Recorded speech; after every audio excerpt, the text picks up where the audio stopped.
কাসেম নানু তুমি আওয়াজ দেয় নাই, কথা কয় নাই। কাসেম নানু তুমি চোখের পানি ছেড়ে দিয়েছেন, মুখোশটারে চাইরা দিয়া কাসেম নানু তুমি ছাত্রটারে বলে বাবা আজকে আমি এতদিন পর্যন্ত আমি তলবে এলেমের খেদমত করি, কুলিগিরি করি, আজ পর্যন্ত আমার খাদেমও জানে না রে বাবা।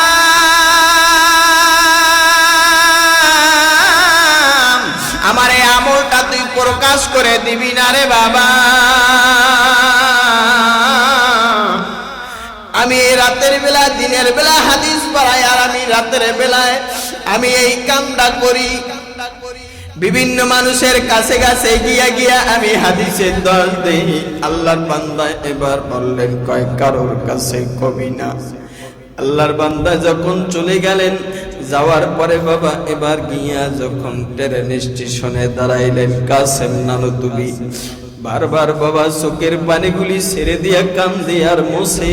আর কাসেম নানু তুমি দাঁড়ায়া কয় আল্লাহ, এ আল্লাহ তুমি আমার তলবে এলেমের মাওলা, তুমি খাবার ব্যবস্থা করে দাও, খাবার ব্যবস্থা করে দাও।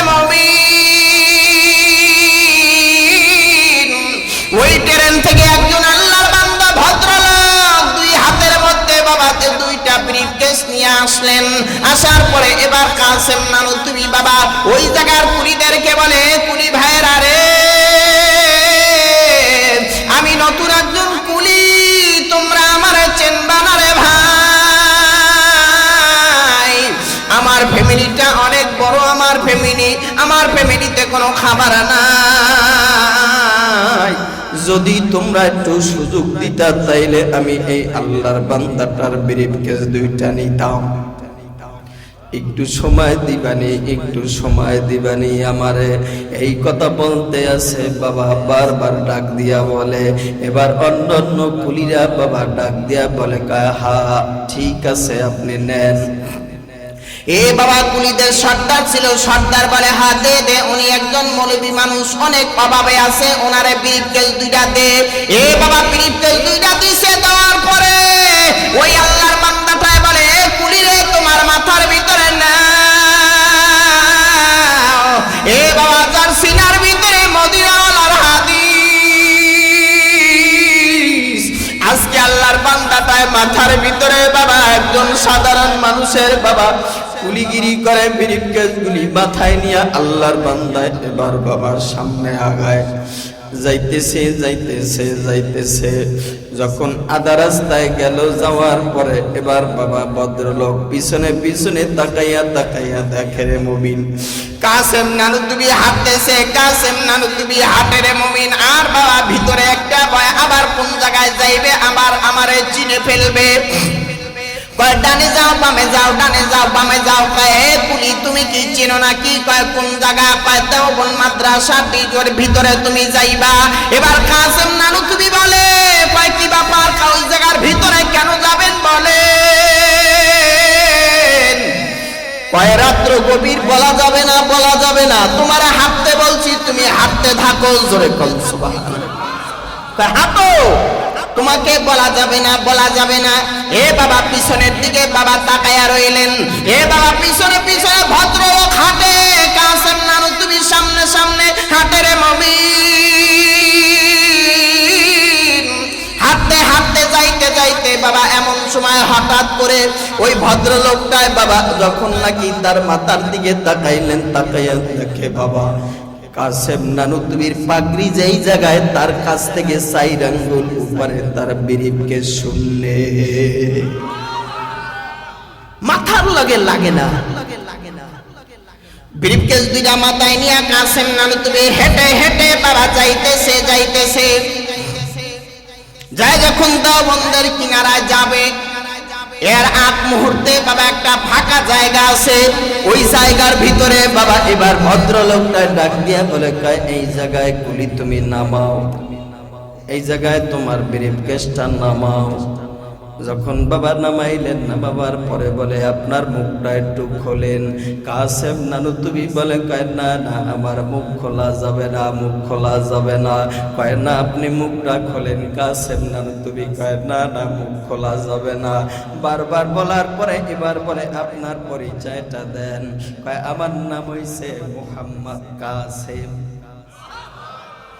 আমার নাম হইছে মোহাম্মদ কাসেম। কয় আপনি কোন কাসেম, আপনার বাড়ি কোন জায়গায়? কয় আমার বাড়ি এই জায়গায়। কয় তাই নি? কয় জি। কয় কাসেম কোন জায়গায়? আপনার মুখটা একটু খোলেন।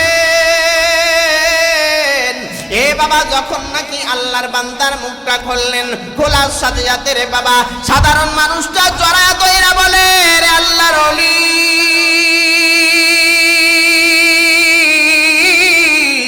মদিনাওয়ালার নবী তো আমারে আপনার চেহারাটাই দেখায়া দিছে। আর মদিনাওয়ালার নবী কয়, রে আল্লাহর বান্দারে, জলদি করে যাও যাও, দেওবন্দ মাদ্রাসার ভিতরে আমার কিছু তলবে এলেম আছে, আমার কিছু উম্মত আছে, ওরা হাদিস পড়ে, ওরা না খায়া রইছে ওই জায়গার ভেতরে। জলদি করে তুমি যাও, যাও ওই জায়গার ভিতরে তুমি যাও, ওই জায়গার ভিতরে যায় তুমি খাবার ব্যবস্থা দিয়েছেন। জোরে চিল্লা বলেন সুবহানাল্লাহ।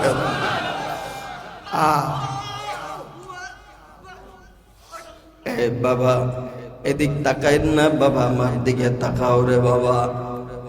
এ বাবা দুনিয়ার মধ্যে বাবা একটা মানুষ আর একটা মানুষের অনেক ভালোবাসে বাবা দিল দিয়া। কয় কাসেম নানুতুবি যখন বাবা তার মুখোশটারে খুললেন, কয় খুলতে দেরি হইছে, আল্লাহর বান্দাটা জড়াইয়া দইরা বাবা কেঁদে দিলেন। আল্লাহর বান্দাটা জড়া দিয়া কায়দা দিয়া এবার বলতেছে, কয় আল্লাহর ওলি আমি তো জানি না, আমি যখন আপনার পিছনে পিছনে হাঁটি তখন আমি মনে করলাম আপনি একটা জিন, নচেত আপনার মাথার ভিতরে এই যে ব্রিফকেসটা কেন শূন্যের? আল্লাহর ওলি এ বাবা সামনের দিকে আগাইলেন, ব্রিফকেসটা যখন নাকি বাবা ওই জায়গার ভেতরে খুললেন, এবার আল্লাহর বান্দাটা ডাক দিয়া বললেন, কয় আমারে নবীজি গত রাত্রে বললেন, কয় যাও যাও আমার মেহমানরা না খায়া রইছে দেওবন্দ মাদ্রাসার ভিতরে, জলদি করে গিয়া তুমি খাবার দিয়ে আসো। এই জন্য আমি আপনাদের এই ব্রিফকেসের মধ্যে টাকা নিয়ে আইছি। এই কাসেম নানুতুবি রহমাতুল্লাহ আলাইহি এত বড় আলেম হওয়ার পরেও বুখারী পড়াইতেন, হাদিস পড়াইতেন, আবার ছাত্রদের খেদমতের জন্য, বোর্ডিংয়ের খেদমতের জন্য নিজের রক্ত পানি করে দিয়েছেন একমাত্র এই এলেম জিন্দা করার জন্য। জোরে বলেন ঠিক কিনা বল। এজন্য আপনি আমি যারা আছি আজকে মাদ্রাসার তলবে ইলম দেখলে টিটকারি করি, ওলামায়ে কেরামদেরকে দেখলে টিটকারি করি না, মাথার মধ্যে একটু হাতরা বুলাইয়া দিবেন। তারা আর আমি কোনোদিন সমান নয়, তাদের দাম আল্লাহর দরবারে অনেক বেশি। কয় ঢাকা শহরে যদি কোনো ভারতের অথবা পাকিস্তানের অথবা কোনো রাষ্ট্রের প্রধানমন্ত্রী আসলে যেরকম ঢাকা শহরে বিমানবন্দরে লাল গালিচা বিছাইয়া দেওয়া হয়, সম্মান করা হয়, কয় এই পৃথিবীর মধ্যে একদল মানুষ আল্লাহ বানাইছে যারা তলবে এলেম অর্জন করার জন্য তারা ঘর থেকে বের হয়, তাদের পায়ের নিচে আল্লাহর ফেরেশতারা নূরের পরের গালিচা বিছায়। তাদের দাম আর আমাদের দাম কোনোদিন সমান হইতে পারে? সমান হবে না। এই জন্য ইনশাআল্লাহ আমরা আগামীকালকে এক একজন করে নিয়ে আসতে পারবো তো মাহফিলে ইনশাআল্লাহ? কারা কারা রাজি? আল্লাহু আকবার বলে আজ জায়গায় মাঠটা ভরপুর করে দিব ইনশাআল্লাহ। আল্লাহ তাআলা রব্বুল আলামিন ইজ্জাত যেই কথাটুকু বললাম, মূল কথা হলো আপনি আমি বসেন, সবাই মোনাজাত দিয়ে যাবেন। মূল কথা হলো আমরা এলেমের খেদমত করব তো ইনশাআল্লাহ। আল্লাহ পাক রব্বুল আলামিন ইজ্জাত আমাদের সবাইকে যেই কথাগুলি বললাম এই কথার উপরে মানার, বোঝার, আমল করার তৌফিক দান করুক। সকলে বলি আমিন। সবাই আমরা নামাজের সূরাতে বসি ইনশাআল্লাহ। নামাজের সূরাতে বসি, নামাজের সূরাতে বসি। ঠান্ডাও পড়তেছে অনেকে আসি, বিশেষ করে মাদ্রাসা যারা টাকা দিয়া, পয়সা দিয়া, অর্থ দিয়া, বিবেক দিয়া, বুদ্ধি দিয়া, পরামর্শ দিয়ে যারা সাহায্য সহযোগিতা করছেন, তাদের জন্য দোয়া, এবং সকলের জন্য দোয়া হবে। এলাকাবাসী অনেকে কবরে চলে গেছে, তাদের জন্য দোয়া। বিশেষ করে এই মাদ্রাসার বড় হুজুরে খুব অসুস্থ, তার জন্য দোয়া করবেন।